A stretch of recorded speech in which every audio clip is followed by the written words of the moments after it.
ಉತ್ತರ ಅಮೆರಿಕ ವಿಶ್ವ ಕನ್ನಡ ಸಂಘ ನಾವಿಕ 2027ರ ಸೆಪ್ಟೆಂಬರ್ 3ರಿಂದ 5ನೇ ತಾರೀಕಿನವರೆಗೆ ಅಮೆರಿಕದ ಅಟ್ಲಾಂಟಾ ರಾಜ್ಯದ ಸೌತ್ ಕನ್ವೆನ್ಷನ್ ಸೆಂಟರ್ನಲ್ಲಿ ನಾವಿಕ ವಿಶ್ವ ಕನ್ನಡಿಗರ ಸಮ್ಮೇಳನ ಆಯೋಜಿಸಿದೆ. ನಾವಿಕದ ಅಧ್ಯಕ್ಷರಾದ ಡಾಕ್ಟರ್ ಅನ್ನಪೂರ್ಣ ಭಟ್ ಮಂಗಳೂರಿನಲ್ಲಿ ಕರೆದಿದ್ದ ಸುದ್ದಿಗೋಷ್ಠಿಯಲ್ಲಿ ಈ ವಿಷಯ ತಿಳಿಸಿದ್ದಾರೆ. ಸಂಘವು ಈ ವರ್ಷದ ನವೆಂಬರ್ ತಿಂಗಳಿನಲ್ಲಿ ದುಬೈಯಲ್ಲಿ ಕನ್ನಡ ಸಮ್ಮೇಳನವನ್ನು ನಡೆಸಲು ಈಗಾಗಲೇ ರೂಪುರೇಷೆಯನ್ನು ಹಾಕಿದೆ ಎಂದು ಅವರು ತಿಳಿಸಿದ್ದಾರೆ. ಇನ್ನು ಈ ಸಂದರ್ಭದಲ್ಲಿ ಸಂಘಟನೆಯ ಸದಸ್ಯರಾದ doctor G K Bhat, doctor Rajalakshmi, doctor Subrahmanya Bhat ಉಪಸ್ಥಿತರಿದ್ದರು. ನಾವು ಕನ್ನಡಕ್ಕೋಸ್ಕರ ತುಂಬಾ ಸಮಾಜ ಸೇವೆ, ಸ್ಕಾಲರ್ಶಿಪ್ ತುಂಬಾ ಬೇರೆ ಬೇರೆ ವಿಧದಲ್ಲಿ ನಾವು ನಮ್ಮ ಸೇವೆಯನ್ನು ಸಲ್ಲಿಸಿದ್ದೇವೆ. ಕನ್ನಡಕ್ಕೋಸ್ಕರ, ಕನ್ನಡ ಭಾಷೆಗೋಸ್ಕರ, ಕನ್ನಡ ಸಾಹಿತ್ಯಕ್ಕೋಸ್ಕರ. ಹಾಗಾಗಿ ಈ 3 ದಿವಸದಲ್ಲಿ ನಾವು ಭಾರತದಿಂದ ಜನರನ್ನು ಕರೆಸ್ತಾ ಇದ್ದೇವೆ.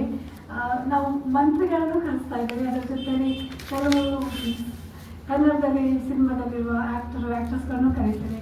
ಅದ್ರ ಜೊತೆ ದೊಡ್ಡ ಸಾಹಿತಿಗಳನ್ನು ಕರೀತೇವೆ. ಕಳೆದ ವರ್ಷ ಡಾಕ್ಟರ್ ಗುರುರಾಜ್ ಅವರು ಬಂದಿದ್ರು, ಜಯಂತ್ ಕಾಯ್ಕಿಣಿ ಅವರು ಬಂದಿದ್ರು, ಪುಟ್ಟರಾಜ್ ಅವರು ಬಂದಿದ್ರು. ಹಾಗೆ ತುಂಬಾ ಜನರ ನಾವು ಸಾಹಿತಿಗಳನ್ನು ಅವ್ರಿಗೆ ಕರೆಸ್ಕೊಳ್ತೇವೆ. ಅದ್ರ ಜೊತೆ ತುಂಬಾ ಡ್ಯಾನ್ಸಸ್ಗಳನ್ನು ಕರೀತೇವೆ, ಸಂಗೀತಗಾರರು ಕರೆಸ್ಕೊಳ್ತೇವೆ. ಕರ್ನಾಟಕ ಕ್ಲಾಸಿಕಲ್, ಹಿಂದೂಸ್ತಾನಿ ಕ್ಲಾಸಿಕಲ್ ಸಂಗೀತವರು ಬರ್ತಾರೆ. ಸಾಹಿತ್ಯ ಉತ್ಸವ ಮಾಡ್ತೇವೆ. ಮತ್ತೆ ತುಂಬಾ ಜನ ಭಾಗವಹಿಸ್ತಾರೆ.